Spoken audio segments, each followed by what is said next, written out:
That means that we come together because we want to better the future. That is the reason of strategic planning session. Therefore, we are very, very much happy that you deemed it necessary to include us when we are deliberating on the future of business and the country as a whole. SAPS and Business Against Crime have enjoyed a strong partnership over the years. It's not something that is new. I even recall personally, whilst I was still in KZN at the provincial level, we worked with BAC. I recall at the time they supported our upgrade for the radio control room at the time. That is over 25 years ago. So this partnership has been going on for many years. And I think even started before that. As SAPS, we signed an MOU, or Memorandum of Understanding, with Business Against Crime in 2018. The reason for that was that we were trying to streamline our partnership and also to make sure that we are focused on things that really, really matter. However, as you all agree with me that MOU on its own does not mean anything. It's just a paper exercise. What is important is what you do with it, is the implementation beyond that MOU. But also is the political will, because you have to be committed on things that you are signing to. Otherwise, it's just a paper exercise.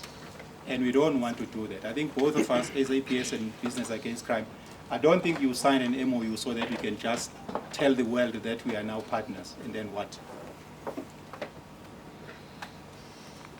But we also entered this partnership with BAC because I think we both appreciate the complex nature of crime and the fact that the only way we can fight crime is through collaboration. I think the CEO has touched on that one, how complex crime is. To expect that all the challenges of the country will suddenly solve them through policy is naive. It's just not going to happen. It doesn't matter how you look at it. You can look all over the world, the countries that are doing well in terms of safe and security and ultimately business as well. It's not because they invest a lot on policing, but they invest a lot on things that really matter. They make sure that they address the challenges of poverty, inequality, and the rest. And as a result, no one has time to focus on crime, or very few people then focus on crime. And that's just the reality of it. But we are also in a vicious circle because without safety, there is no business that can flourish. And without business, there is poverty, there is chaos and crime as well. It's sort of a very difficult situation. Where do you start? It's a chicken and egg, if you like. Where do you start? Do you start by addressing safety, or do you start by addressing business? Or do you address both? If you decide to address both at the same time, how do you prioritize it? Where do you focus first? Why do we join hands? Why this partnership?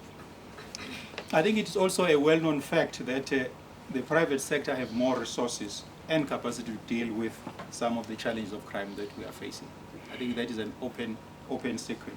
If you look, for instance, the private security industry that we work directly with them, for example, is that we have more than 500,000 personnel, let alone other resources.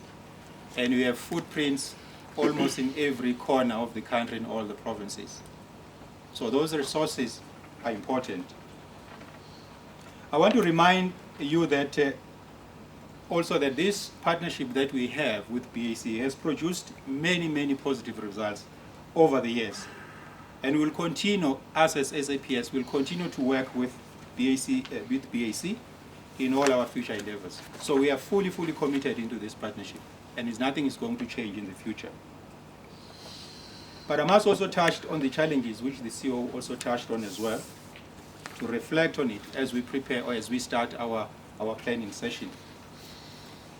It is true that we are currently confronted with a lot of various challenges of crime in the country, which are in a way threatening the economic status as well as business in our country.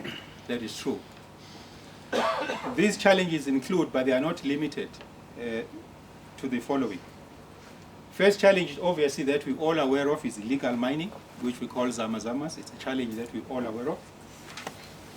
These zamazamas are posing a serious threat to the mining sector in almost all the provinces with the mines. As SAPS, we are making the rest, but in spite of all the rest, the situation is still far from being normal. We're also having a challenge in terms of the armed robberies, or sometimes we can refer to as a cash heist, which we are aware of. While this is not totally out of control, but we still have a challenge as well. We also still need to invest more resources and energy collectively onto this matter. We cannot thank the business enough for the support they continue to provide to the police in dealing with armed robberies. I think we've seen some of the incidents of cash heist that the private security industry in particular and other business sectors as well, the support that they've demonstrated on these particular issues is really, really appreciated. The economic infrastructure related crime, we're also aware of that challenge as well. The vandalizing of infrastructure and theft of cable are still a major risk to the economy as well. We have, however, some committees and interventions that are in place from SAPS perspective, but it still remains a challenge.